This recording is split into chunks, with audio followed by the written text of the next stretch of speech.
Let's paint a cottage window. Seeing my sketchbook getting fuller and fuller really makes me happy.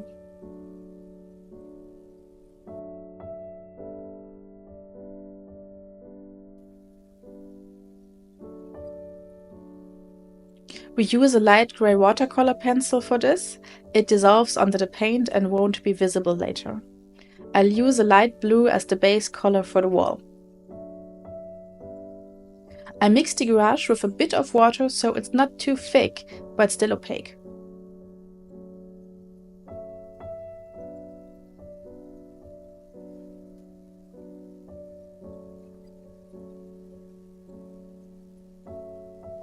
For the stone floor we will use a dark grey. Later we will paint the stones with a lighter grey.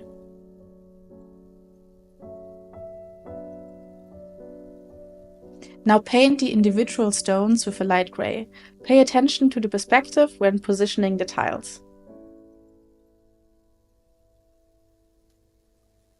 Leave a small gap between the tiles. This will make them even more realistic.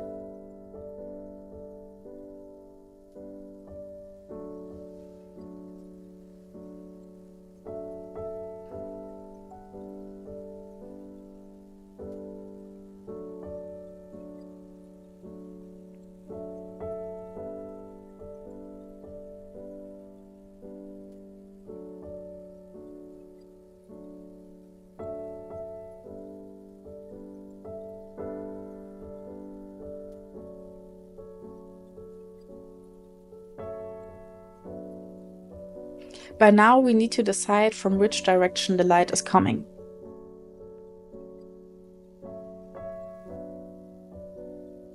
We use a lighter grey and paint light spots so where the light is hitting the stone, and make sure to consider the direction of where the light source is coming when placing them.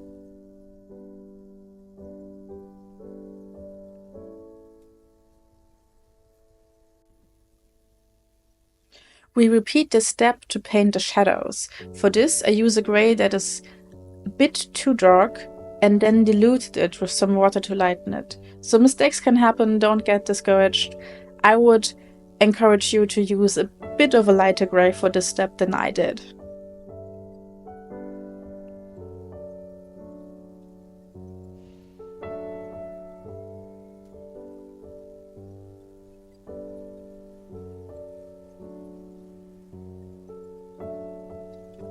Fill in the gaps with a thin brush and an even darker color for more dimension.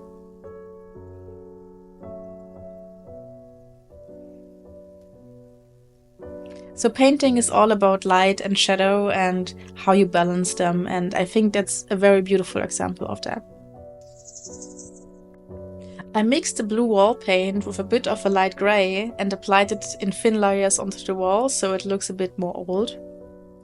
And here you can see me painting the windows, and for that I also use a very light blue with a tint of grey to mimic the look of glass, basically.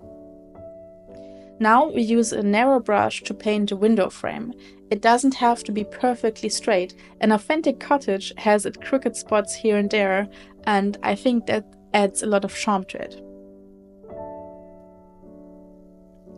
I mix my brown tone with a bit of red to achieve a nice wood color, and then I paint the wood grain using lighter and darker shades.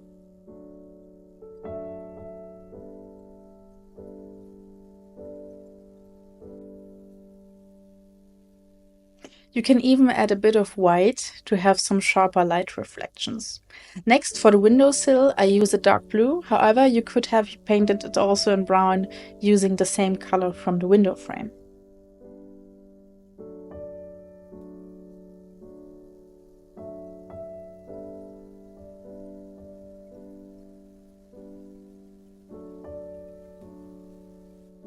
Almost done. Now paint light reflections on the window. Just use an opaque color while keep in mind the direction of the light source. I use the same blue as for the windowsill and make it a bit darker to paint cracks in the wall.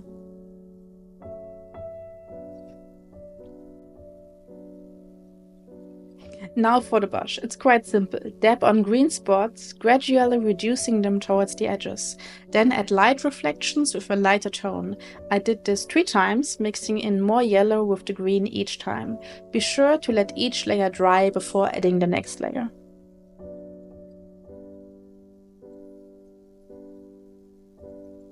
I used the remaining green to paint on small flowers and grasses on the ground. For this, please use a narrow brush.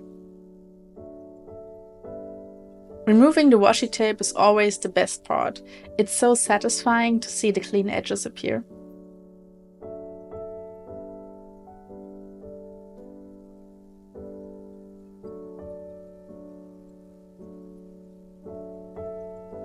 That's it.